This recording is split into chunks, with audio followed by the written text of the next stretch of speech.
So when we think about the city of Rome and we think about its emergence as a power, what we tend to imagine is that Rome had this steady and powerful increase in the structures and projections of power across the Mediterranean. And for the most part, that story is true. But in the century after the foundation of the Roman Republic, this actually was not the experience that Romans had. In the last lecture, we talked about the struggles that Rome had to develop a domestic policy and develop structures that made the Republic functional for all of Roman citizens. What we'll see now is that the pattern and the process through which Rome came to exercise military dominance over Italy was also an uneven one. And for much of the 5th century, Rome was not growing. It was, in fact, actually just sort of treading water and trying its best to defend itself. And this is because in the early part of the 5th century, Rome begins to face real threats from neighboring Italian principalities in the mountain areas just around Latium. And this happens in part because of something that is called a ver sacrum. This is basically a dedicated ritual through which the population and the agricultural production and the animals born in a certain year are dedicated to a divinity because the divinity has preserved a community from food shortage and famine. And what the ver sacrum basically means is that the people, the children born at that time, when they grow older, they are supposed to leave the community and try to build out some sort of new relationship or new society somewhere else. And there's a series of these that occur in the early part of the 5th century BC that leads to a number of peoples coming down from the mountains and repeatedly attacking Roman territory and the territory of Roman allies. And Romans really struggled to defend themselves against this. Now, our evidence for this is not terribly good. It really comes from literary references and sources that come much later. But what we do see quite clearly is that Roman expansion, which had been developing and emerging and progressing under the later kings, really sort of slows and stops once you get into, say, the 480s or the 470s BC. And this is because Rome has now retreated into a kind of defensive posture. But Rome isn't doing it alone. Rome builds alliances and builds structures with neighboring peoples that are more settled and more urban than the Oscans who are attacking them. And Rome manages to withstand this. And it withstands this until finally the threat recedes by about the end of the 440s. And after that point, what we see is that Rome begins to build out relationships with these neighboring peoples that had worked collaboratively to defend against the Oscans. It also begins to expand again. And some of this consists of taking some of the territories from the peoples that were attacking it across the middle part of the 5th century. But the most important expansion occurs at the very end of the 5th century. And this concerns a series of wars that Rome fights against the city of Veii, the neighboring city of Veii. So if you look at this map, what you see is an area that is in kind of a gold color. This is Latium, and you can see Rome right on the border of that, and the river that you see running right next to Rome is the Tiber River. And then just to the kind of northwest of Rome is the city of Veii. Now the city of Veii is a neighboring city to Rome, and Rome and Veii have a territorial dispute that is a kind of persistent territorial dispute. It centers on an area called Fidene, and this is an area that represents one of the crossing points of the Tiber north of the city of Rome.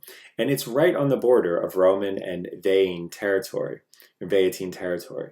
And this conflict over who will control this crossing point leads to 3 wars. And each of the wars are somewhat different in the way that they unfold. In one case, the leaders of Veii, or the dictator in charge of Veii, precipitated the war quite deliberately by attacking Roman envoys. But the last war is a war that Romans saw as a sort of defining moment in their early republic. This is a war that begins in 406 BC, and it lasts for 10 years. When it ends in 396 BC, it is something that has led to Rome doing a number of things that Romans tended to hesitate to do before. Romans besieged the city of Veii for the later part of this war, and they did this using an army that basically stayed in the field for the entire year. In the past, Romans would bring soldiers into the army. They would campaign during campaign season, and then they would go back and harvest crops and run the farms and do what regular citizens did. They were very much citizen soldiers who campaigned when needed, but then returned home when that campaigning was done. The war against Veii meant that that couldn't happen. The other thing that's interesting about the war against Veii is that the leader of the Roman forces actually engages in a really sophisticated military maneuver where he tries to convince the Veians that the war and the attack is going to come in one direction, and instead what happens is Romans dig underneath the large walls of the city of Veii and storm the city. And when the city finally falls, the Veientines are really, really shocked that Romans have gotten into the city. There's extreme panic in the city. But once the city falls, Romans were so frustrated and so angry at the way that the resistance had played out that the city is leveled.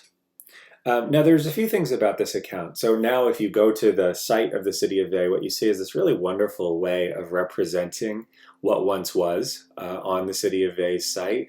So you have these temples that are rebuilt, but not rebuilt using the original materials. They're rebuilt in a way that just sort of shows the structure, but also shows their loss. And so it not only emphasizes what Veii was, but it emphasizes what Romans did to Veii when they took the city. Now, there are a few things about this that are somewhat suspicious. The 10 years for a great war is a little bit too exact because it corresponds to the length of the Trojan War, and this is to Romans the sort of emotional equivalent of what the Trojan War was to Greeks. And in the end, the Romans are victorious, the city is captured, most of the populace, we're told, is sold into slavery, but it seems in reality actually something different happens. Some of this populace is sold into slavery, but Veii is a large city. It's a city that is very much a legitimate rival to Rome. And there's just not the capacity to sell that many people into slavery. And so some of the Veientines are sold into slavery. Some of the public structures in the city of Veii are destroyed. But what actually happens afterwards is quite interesting. Because the Romans, after the initial spurt of violence and destruction, actually engage in a process of trying to integrate Veii and the people of Veii and the gods of Veii into Roman structures and into the Roman political structure. And so a good example of this is what happens to Juno, the goddess who is the primary divinity in the city of Veii. So when the city is captured, we're told that young soldiers were entrusted with the task of conveying Queen Juno, Juno the Goddess, to Rome. And having washed their bodies and dressed themselves in white, this is a purification ritual that was required and expected of people approaching the goddess.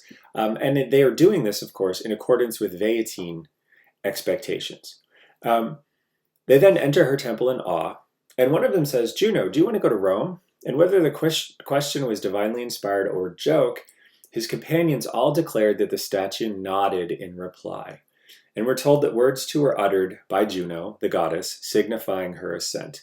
And Juno was then taken to the city of Rome. Now, this shows a few important things here. First of all, this shows, of course, that Romans, after capturing Veii, and after the initial spurt of violence that led to the destruction of Veii and the enslavement of a lot of people from Veii, Romans then proceed with the process of integrating the newly captured city, its gods, and its people into the Roman state. And so Juno, the leading divinity in the city of Veii, is actually integrated immediately into Rome by being brought to Rome and being placed in residence in the city of Rome, a sort of symbolic unification of the divinities of Veii and Rome. The other thing that becomes clear is not long after the capture of Veii, a few years after the capture of Veii, we see that Romans actually extend citizenship to the remaining people in the city of Veii. And this points to a very distinctive thing that the Romans are doing. Now, we saw earlier that from the very earliest points in the history of Rome, Rome is an inclusive society that is designed to take advantage of the talents of people who are coming to the city and are not native-born Romans. We saw this, of course, with the Roman willingness to choose all kinds of people who are not native-born Romans as their kings. But what we see in the Republic is also a Roman willingness to expand participation and membership in the Roman political community to people who are not born in Rome, and actually to people who are defeated by Rome. And this extends to the gods. It also extends to the people. What Romans are doing is deliberately engaging in a process of building out a political community that can become bigger and can make larger and larger numbers of people Roman. And this is a very distinctive thing in antiquity. Most ancient cities didn't do this. Some cities actually even fell into civil war about what to do about citizenship extensions. The city of Cyrene in North Africa, and what's now Libya, is a perfect example of this. There are civil wars back and forth for much of the history of Cyrene as an independent entity, based on questions of who should be citizens and who should not be citizens. And in Rome, these questions are not fought about. They're in fact not really argued about, because what Rome is trying to do is offer citizen rights and offer patterns of inclusion to try to bring people into the Roman state. And so as Rome expands in Italy, what we see is Rome develops a system of interacting with other Italian peoples that gradually builds up a very large Roman state and a commonwealth of allied states that are dependent on and cooperative with Rome. And basically, there are sort of three structures that the Romans use. The first is to do what they did with the Vaetines. You defeat these people and you give them citizenship in Rome. Now, this looks like a tremendous gift to the Vaetines, and it is better than what lots of other places would do by making people just sort of tributary subjects with no say in what happens at all. This is the ancient model that's generally used, and the Romans are not doing this.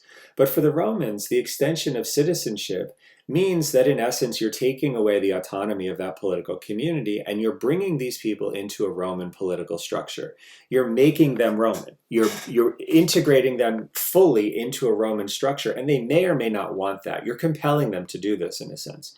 And there's two types of citizenship status that emerges across the 4th century. One is full citizenship status, where people in that community that generally have been defeated are given full citizenship status in Rome, and they can come to Rome and they can vote in elections. And most of them don't ever do that, but they're enrolled in Roman tribes. They're able, if they are in the city of Rome, to participate politically in the life of the city.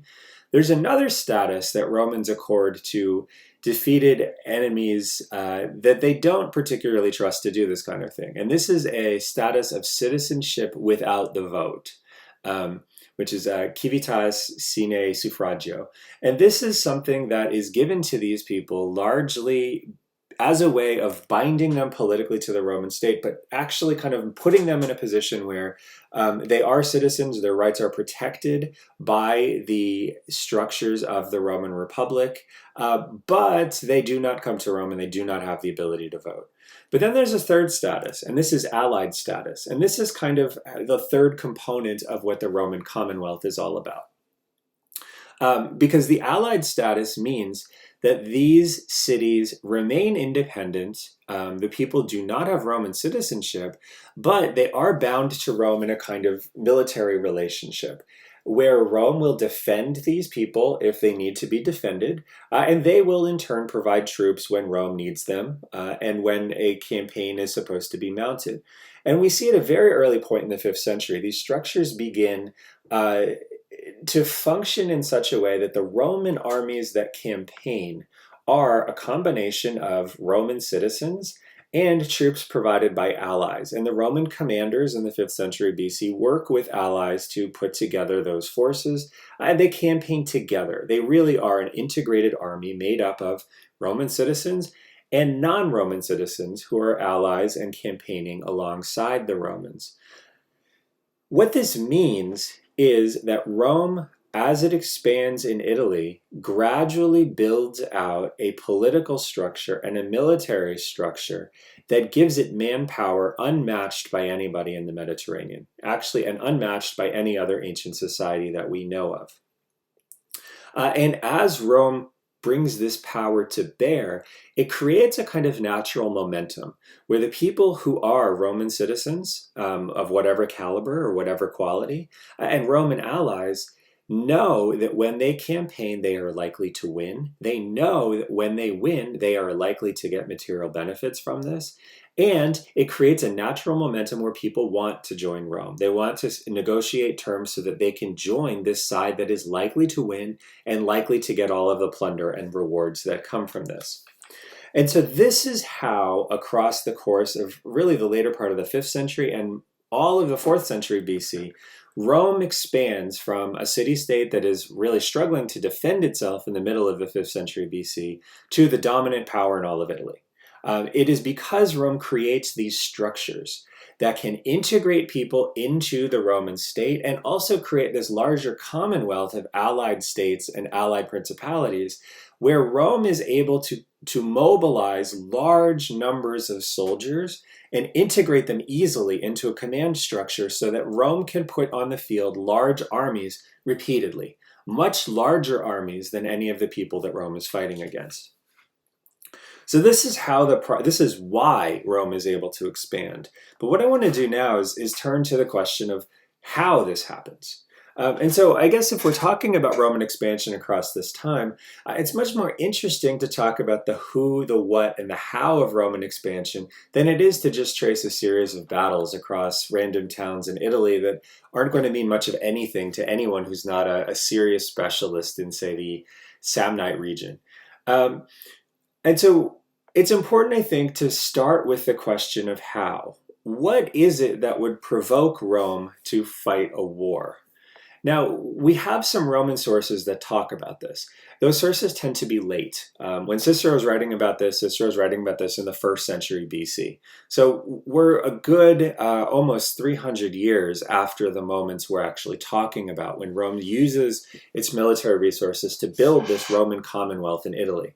But Cicero's ideas, I think, are important because they give us a sense of how later Romans imagined this, and the later Roman imagination of how one fought and why one fought is something that, of course, is connected to the rationale that would have existed in the 4th century.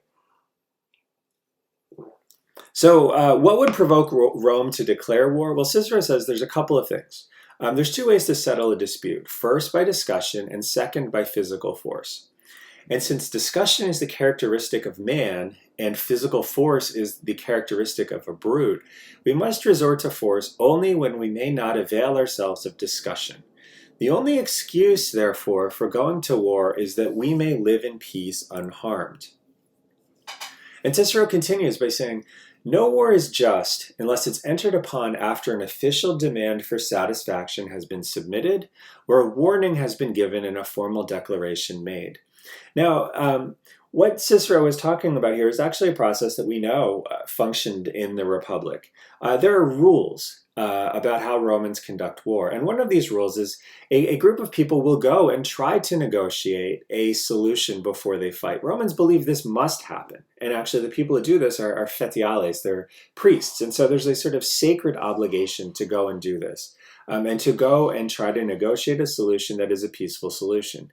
Now, it's also important to understand that these rules are observed in practice, but often they are not observed in spirit. So conflicts that could be solved peacefully, Romans can and often did send envoys that made unreasonable demands, just simply so that those demands could be rejected, and the process of appealing for some sort of official demand had been gone through, and then a declaration of war could be made simply because no agreement could be reached. But the process still had to be followed. So a great example of this is the Third Punic War, the Third War against Carthage, which we'll talk about in a subsequent lecture. But in the Third Punic War, Carthage actually agreed to, before any fighting began, Carthage agreed to basically submit itself to Rome on whatever terms Rome set. And the Roman envoys that were sent to negotiate with Carthage were shocked about this and ultimately put together a term that they knew the Carthaginians could not accept. The term was that Carthage must, as a port city, Carthage must retreat from the water, and it must abandon its city and move inland. And of course, the Carthaginians would not accept that. But technically speaking, an official demand for satisfaction was submitted, warning was given, and the Carthaginians refused the Roman offer, and so Rome declared war. And so the practice is something Romans followed. The principle, though, is something that Romans frequently would ignore if they really wanted to fight anyway. Now, once the war was declared, it was to be fought effectively with no possibility of surrender by the Romans.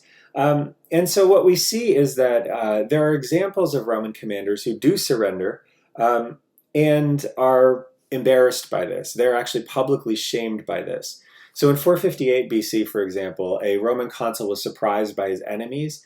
And when he'd been saved by a relief force, he was upbraided and not allowed to have any of the plunder from the battle because he had actually behaved dishonorably. And so the idea was that, if you as a Roman commander undertook a war, you were supposed to actually fight it. You were not supposed to shirk your duty. You were not supposed to behave cowardly. You were not supposed to retreat or surrender. What you were supposed to do was fight, because this is what you were now supposed to do. And officially, Romans were not that interested in recovering captured prisoners of war. Officially. In practice, of course, there's all sorts of nuance to this. Now, what happens when the war was won? Well, when the war is won, there's a sort of standard way of surrendering. And so Livy says in the royal period, there was a process that was followed, and this is a process that is still pretty closely followed, at least to the end of the 3rd century BC and probably forward. And this is a process where those who commit themselves to the charge of the Romans surrender in the first place all the land belonging to them and the cities in it, together with all the men and women in the land and cities, likewise all the rivers, harbors, sacred places, tombs, so that in a word, the Romans become masters of everything, and those who surrender remain masters of nothing. Now, you see in this coin that actually comes from the Roman imperial period, you see someone surrendering to, in this context, the Roman emperor. But what you see is the image here is exactly what Polybius is describing. It is a person who is completely abasing themselves. They're giving everything to the Romans. And this is a sort of sacred thing. It's a full and complete and total surrender to the Romans of everything in that area. But at the same time, what we see is the Romans frequently did not actually agree to take all of these things permanently. What you have is instead a ritual where people surrender to the Romans and they give everything up to the Romans, and then the Romans give them stuff back. And so there's a sort of negotiation in this. So Cicero describes that negotiation in this way. When victory is won, what we should do is spare those who have not been bloodthirsty and barbarous in their warfare. For instance, our forefathers actually admitted to full citizen rights the Tusculans, the Aequians, the Volscians, the Sabines, and the Hernicians, but they razed Carthage and Numantia to the ground. Now, what Cicero is saying is that this totality, this complete surrender, is something that the Romans will expect, but the Romans will also be willing to negotiate what they're going to give back to these people. And so if people give up all of their land and territory and property and the freedom of all of the citizens there, generally speaking, what the Romans will do, if the people have not been particularly brutal in the way they fought with the Romans, is they will basically give all of those things back to people. And depending on how hard these people fought against the Romans, they may actually be given autonomy and the privilege of serving as Roman allies in the future, and in that case, they won't lose anything. In other cases, what we'll see is, for example, in some of these instances Cicero describes, the Romans will take some territory from the city and absorb it into the Roman territory proper, but then they will allow the rest of the city to kind of function as it did before, simply changing the status from Roman adversary to Roman ally.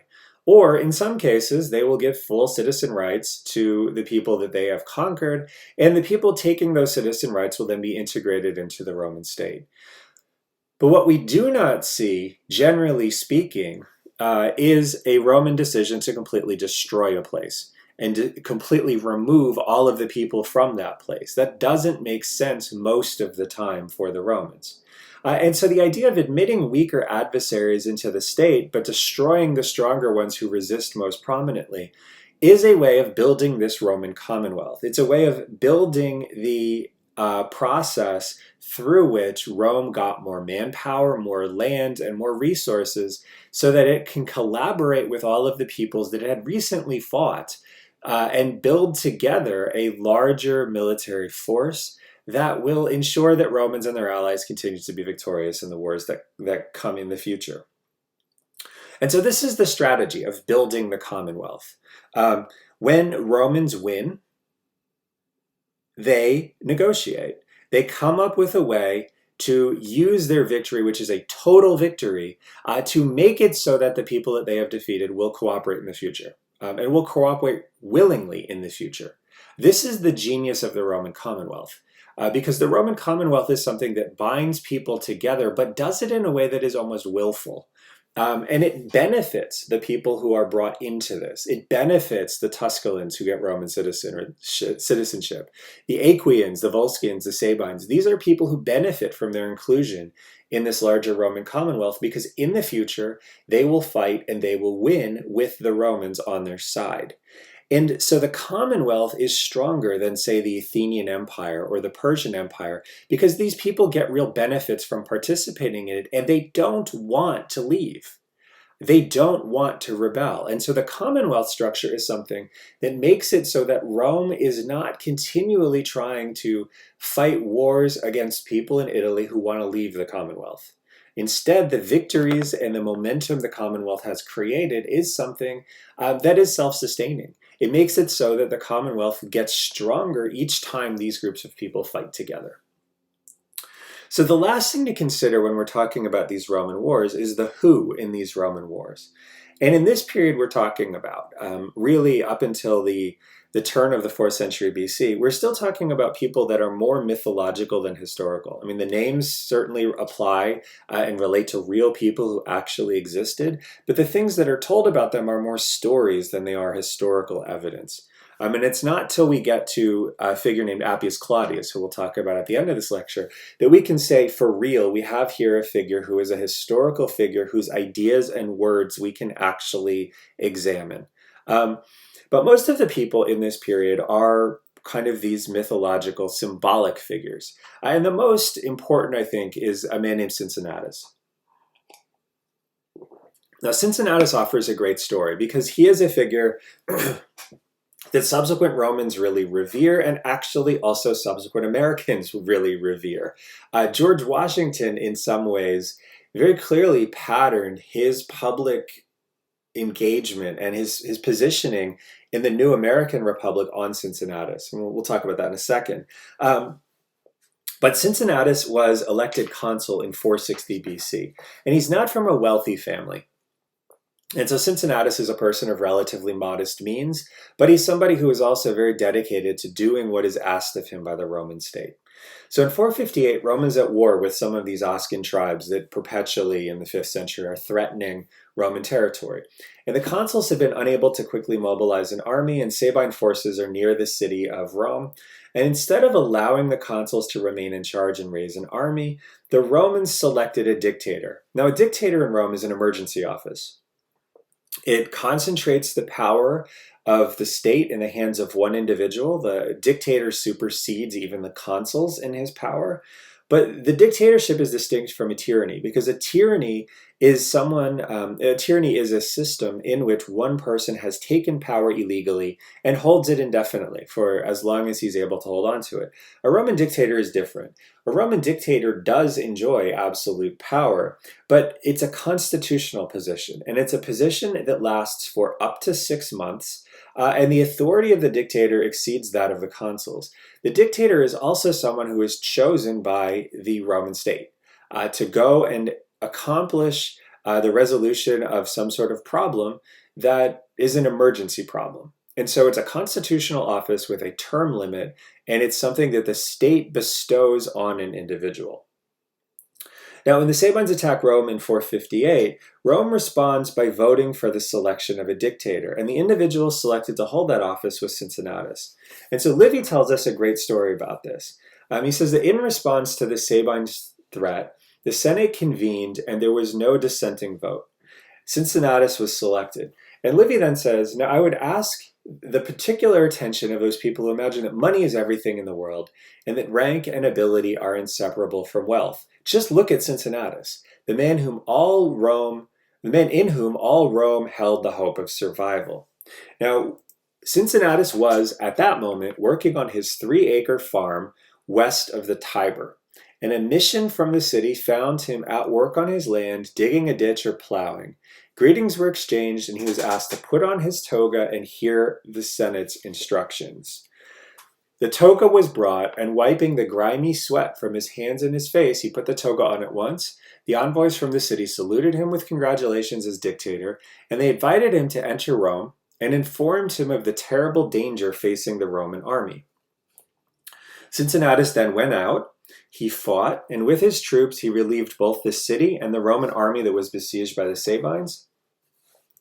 He then publicly humiliated the commanders, the consuls, for being ineffectual and greedy for power because their personal ambition and infighting had caused the problem in the first place. And then, with the Sabine threat resolved, he returned to Rome. Cincinnatus then resigned after holding office for 15 days, having originally accepted it for a period of 6 months. So the story of Cincinnatus is a story that Livy makes very clear what's at stake here.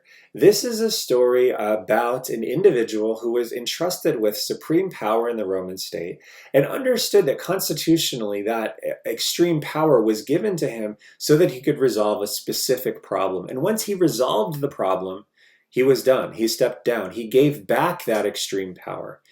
And the other thing that's important in Livy's mind is Cincinnatus is not a wealthy person. He could have used the dictatorship. He could have used the remaining 5.5 months of the dictatorship to enrich himself. He could have used it to assemble power in such a way that he became a dominant figure in the Roman state. There were lots of things he could have used that power or misused that power to do. Cincinnatus did none of those things. He fully and completely understood that the state had asked him to solve a problem. He solved that problem, and when that problem was solved, he gave the power back to the state so that the normal constitutional structures could return. Now, this is something, of course, that becomes inspirational to subsequent Romans. Subsequent generations of Romans, and especially in Livy's time, lots of Romans believed that the pursuit of wealth and the pursuit of honor often came at the expense of the larger objectives of the state and the larger health of the Roman population. And what Cincinnatus shows is this was not always the case. Cincinnatus then becomes a kind of morality tale for Romans to look at in this period when Rome is expanding and when Rome is kind of emerging and understanding itself as a polity. Cincinnatus serves as an indication that Romans could be virtuous, Romans could be good, Romans could be moral, Romans could do what the state asked of them without taking advantage of it and enriching themselves. And this is why Cincinnatus is so appealing to George Washington. After the Revolutionary War, George Washington is also in a position where he could have seized power in the United States, or he could have even been just granted power in the United States and served as a kind of American king or some sort of perpetual president for life. Washington did not want this. He didn't want it after the Revolution. He also didn't want it after his second presidential term. And so Washington very much believed himself to be an American Cincinnatus, and he very much believed that the kind of sacrifice that Cincinnatus made was the kind of sacrifice that Washington should make as well, so that the United States could become a stable representative democracy with orderly transitions of power. And so Cincinnatus becomes an inspirational figure, not just for Romans, but for lots and lots of subsequent generations of people in lots and lots of different places. Okay, so this is the who, the what, and the how of Roman expansion. Now I think it's important to turn to the question of why. because there are different phases in this Roman expansion that are really important for us to understand. And one of the moments in this is a moment that I think for Romans really equates to the kind of emotional, precedent shaping and emotionally fraught experiences of societies that are struck unexpectedly, kind of like Pearl Harbor or 9/11 in the United States. Because Roman power in the region of central Italy was really established after the conquest of Veii. Rome was clearly now the biggest and most powerful and dominant force in the central Italian regions. But not long after the conquest of Veii, Rome's power and Rome's confidence is severely checked in 386 BC by a band of Gallic or Celtic forces led by a commander named Brennus. Now, the dating of this event is dated by Varro to 390 BC. Many modern scholars follow that date, but a Greek source dates it to 386. Either way, in 386 or 390, what we have is a moment that shakes Rome profoundly. Because Brennus is the leader of a band of kind of Celtic soldiers of fortune, mercenaries, who had been brought into central Italy by a faction in one city that was looking to use their resources to seize power in the city. Their opponents summoned Rome to counteract Brennus's influence, and when the Roman ambassadors show up, they behave arrogantly, it provokes a conflict, and in the conflict, the Roman ambassadors break with diplomatic protocol and they actually fight. And to Brennus and his followers, this represents a really significant and a really dangerous kind of challenge, because diplomats are not supposed to fight. They're supposed to remain neutral. And Rome was diplomatically involved in this. It was not militarily involved in the affairs in this city. But when those Roman diplomats actually engage militarily, Brennus decides that Rome has now thrown into this conflict, and Rome has now actually attacked the Celtic forces. And so Brennus then moves to attack Rome. Brennus's forces meet a Roman field army at Allia, outside of the city of Rome. They defeat the Roman forces at Allia, and then they sack the city of Rome. And what follows is a set of devastating things that happen in the city of Rome, because the Gallic forces, Brennus's band of warriors, sack the city, which means they basically plunder a lot of the city. Now, our Roman sources talk about these incredible acts of self-sacrifice, where senators, for example, sit in their houses and they refuse to move, and they let the Gallic warriors cut them down in their atriums of their houses. Did this actually happen? It's unlikely this actually happened. The devastation from the Gallic sack is to some degree relatively limited, because this is a group of people that actually are passing through Rome. They are, again, soldiers of fortune traveling through the Italian peninsula looking for opportunities to make money. And sacking Rome is a way to make money, but whatever they take from Rome, they have to carry with them. And so they do sack the city. But the idea we have that the Gallic sack levels the city, it is a event that destroys every aspect of the city and every structure and every record. This does not seem to be the case. These are people who are angry. These are people who have taken a city. It's a large city. It's a wealthy city. And they take things from that city. But they're not going to stay. They have no interest in settling. They don't conquer Rome. They just sack it and steal stuff and then move on. Now, the Roman story that we have is a story in which the Roman troops who lost at Allia flee to Veii, they link up with a Roman commander, they remobilize, and then they attack the Gallic forces of Brennus, and they defeat them, and Rome has its revenge. What actually happens, it seems, is Brennus and his warband continue to the south of Italy. We have records of them fighting in campaigns in southern Italy, and then they begin traveling back north. And as they're doing this, an allied Roman principality actually attacks them. And they do this because of their alliance with Rome, but they do it on their own. And they defeat the Gauls, they defeat Brennus's forces, and they take back a lot of what was plundered from Rome, and they give that plunder back to Rome, especially sacred objects and other things that, of course, they are interested in having in the city of Rome as well. Either way, what we see is that Brennus's attack on the city of Rome is a temporary thing. It's in a sense a strategic mistake by the Romans that leads to the sack of the city, but it is not the capture of Rome. It is not a barbarian group coming in and settling in Roman territory. And even the material losses are to a degree offset by the fact that the Gauls are defeated before they get back to their homeland, and the property is actually, a lot of the property, or some of the property, is returned to Rome. But the psychological effect is way more profound than the material effect, because the sack of the city of Rome comes less than a decade after Rome's great victory over the city of Veii. And so Rome begins thinking in new ways about how it must project power and what it can do as a principality to make itself increasingly safe. And the Roman Commonwealth, which is already taking form as we come out of the 5th century, the process by which this expands is accelerated across the 4th century, in part because of Roman concerns about being exposed to things like future attacks by people like Brennus. And so the rest of the 4th century becomes a time of rapid Roman expansion in Italy.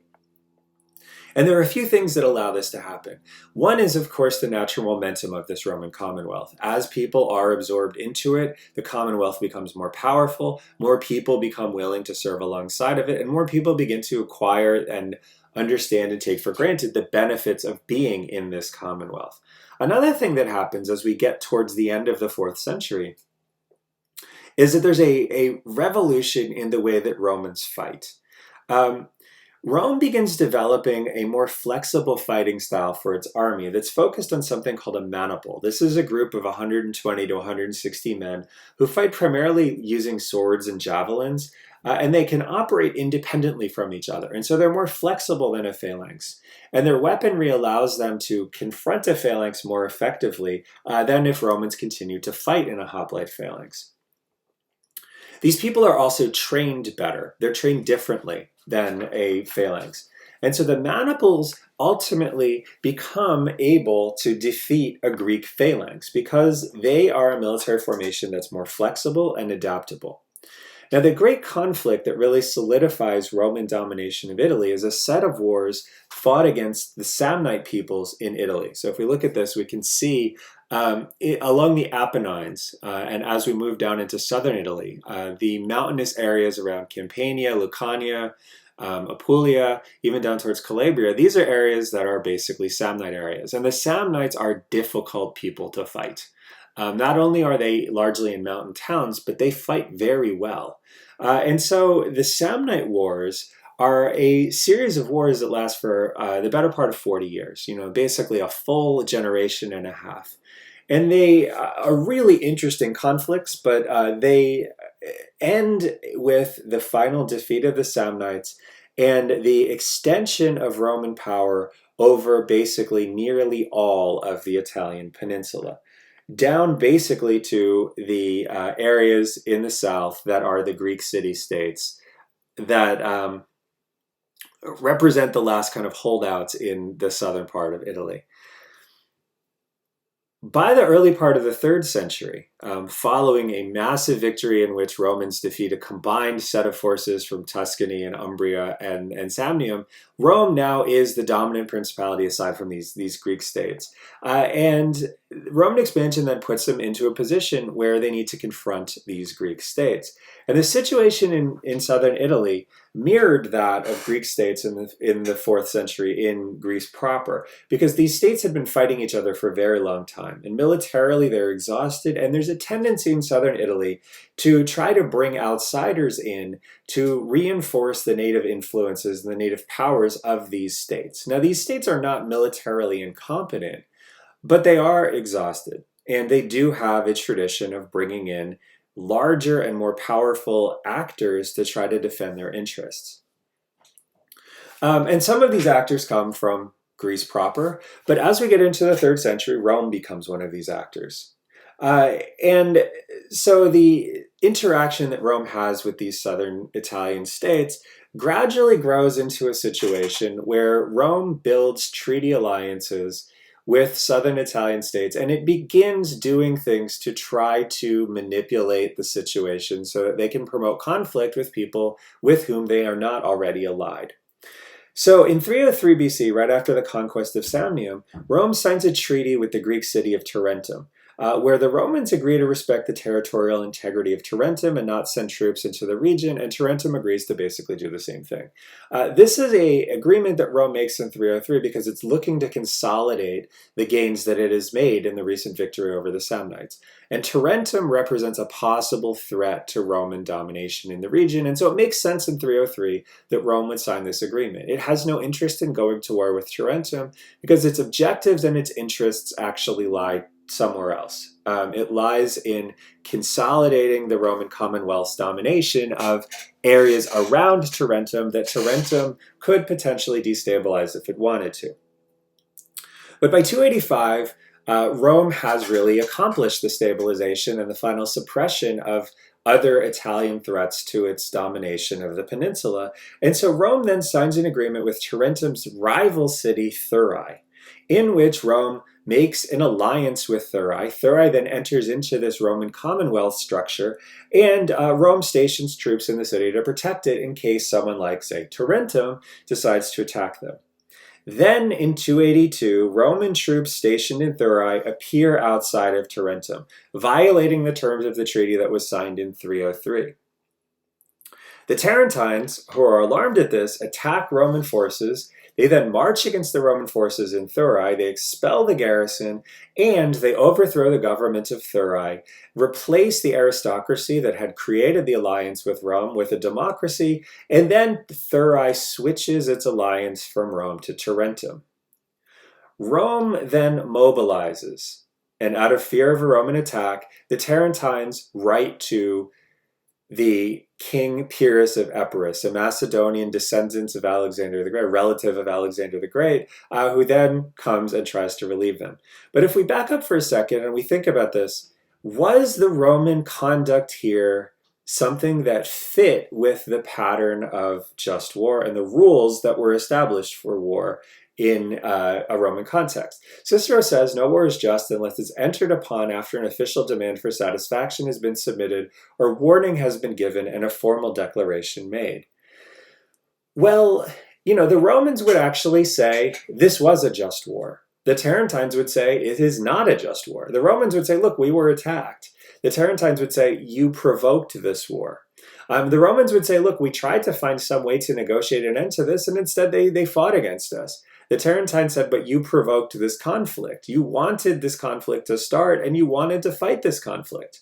And so this underlines the challenges that the Roman definition of a just war and the Roman conduct actually create, because Roman conduct doesn't always fit with the Roman definitions. And so the Romans are probably true to the letter of the idea here, right? They're probably consistent with the idea that Cicero lays out, but they're not true to the spirit at all. They provoked a conflict with Tarentum because they wanted to expand their domination in southern Italy to include Tarentum. And Tarentum then responds in a very reasonable way. They ask for help from Pyrrhus of Epirus. And Pyrrhus sends an army with 25,000 men, as well as a large cavalry force and 20 elephants. And the proceedings are described by Plutarch.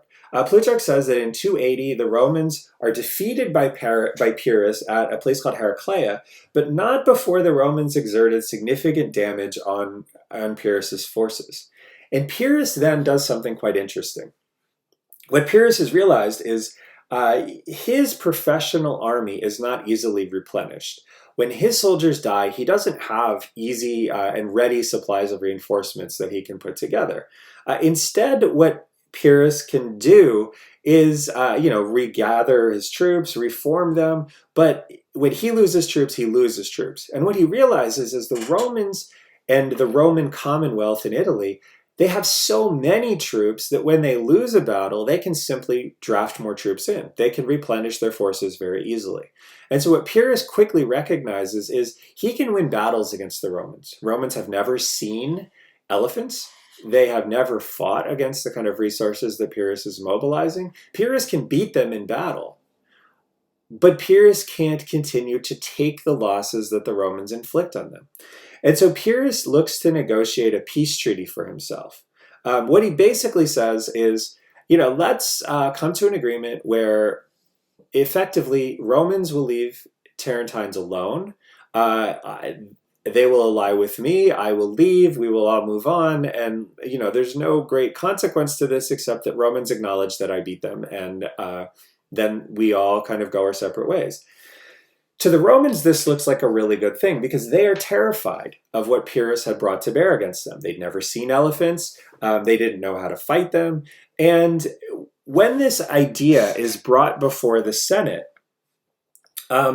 the Roman Senate actually is very inclined to think about accepting this. And part of why they're inclined to think about accepting this is because they understand that Roman power is based on military alliances with other Italian states, and Rome cannot maintain those alliances if it starts losing battles. Part of the momentum of this Roman Commonwealth is based on the fact that if you ally with Rome, you win, and you get rewards from winning.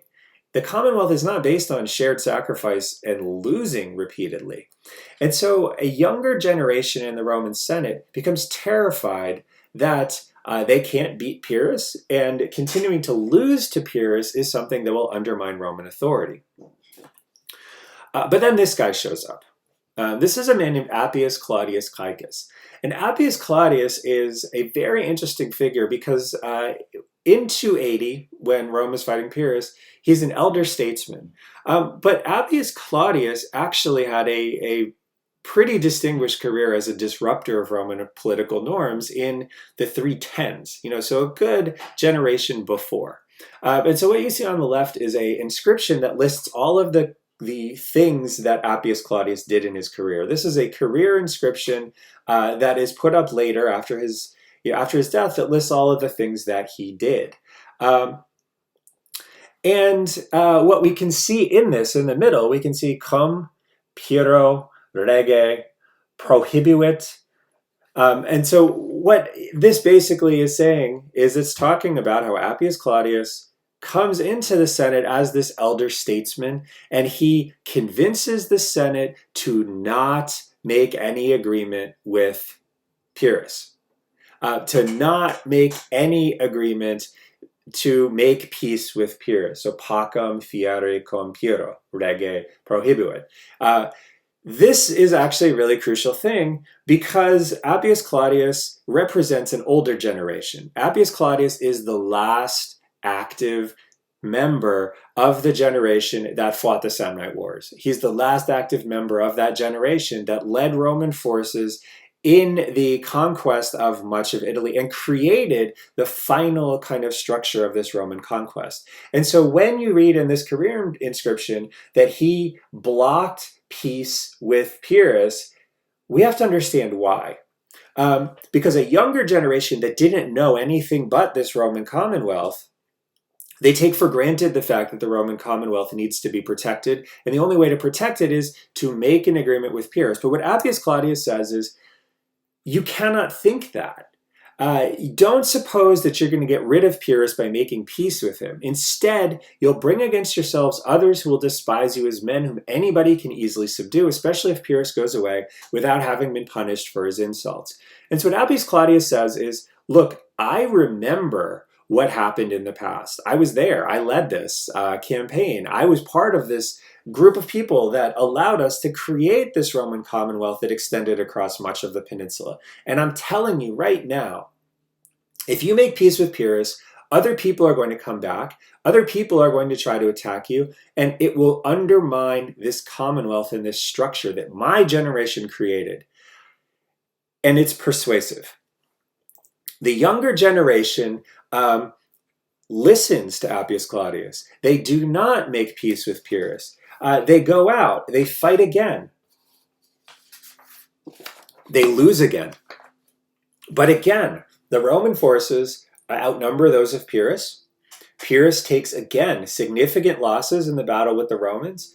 And we're told that after his second victory over the Romans, Pyrrhus had lost a great deal of his forces, he had no others he could summon from home, and he saw that his allies in Italy were becoming indifferent, while the army of the Romans, as if from a fountain gushing, was easily and speedily filled up again. And they did not lose courage in defeat, but their wrath gave them all the more vigor and determination for the war. And so Appius Claudius was right. Pyrrhus was forced to retreat because he had a finite group of soldiers that he couldn't replenish, while Rome had a nearly endless supply of troops it could call upon because of this Roman Commonwealth.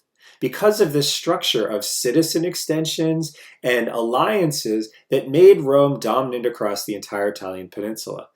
And Appius Claudius's warning that that structure could be undermined if you allow Pyrrhus to subdue you, if you allow Pyrrhus to make peace with you, this was enough to inspire Romans and Roman allies to keep fighting. And ultimately they wore Pyrrhus out, and Pyrrhus left. He was forced to retreat. He went to Sicily. He fought in Sicily, and eventually Pyrrhus came back and was defeated by the Romans. But what we see here is a very clear sense of how Rome and its Commonwealth functioned. Romans and their allies understood that they had more resources than anybody who was going to come against them. And if they continued to fight, they could defeat them simply because, as if from a fountain gushing, the army of the Romans was easily and speedily filled up again. And the significance for Rome is that this really undoes a lot of the psychological impact of the Pyrrhus defeats in 280 and 279, because it shows that military defeat in an individual battle is one thing, but Rome's resources would allow it to win a war, even a war against an experienced and significant and capable commander. And so for Rome, this interaction with Pyrrhus shows that they have the capacity to fight against anybody. They have the capacity to fight against a well-equipped Hellenistic Mediterranean state, and they are a real Mediterranean power that's on a level with the best armies in the world. It also reveals something to people in Italy and people around the Mediterranean. The Romans are not going to be willing to be outpunched by anybody. Rome will fight and win, and it's because of this principle that Appius Claudius instilled in them. The fear that Romans should have is not about losing a battle anymore. After the Gallic defeat, after the sack of Rome, after Brennus's campaign, Romans did fear losing a battle, like the battle at Allia that led to Brennus's sack of Rome. What Appius Claudius underlined for Romans is, we don't need to fear losing a battle anymore. What we need to fear is strategically looking like we have lost a war. Because if we lose a battle, we can resupply ourselves. We can rebuild our army. We can keep fighting.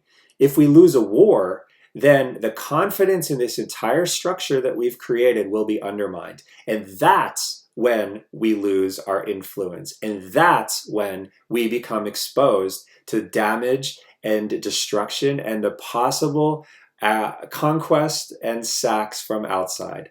And that is what matters now. The long game, not the individual battles, but the way a war turns out. And this is a very important shift that we see occurring in the war with Pyrrhus that's going to help us understand significantly how Rome behaves for the rest of the 3rd century BC.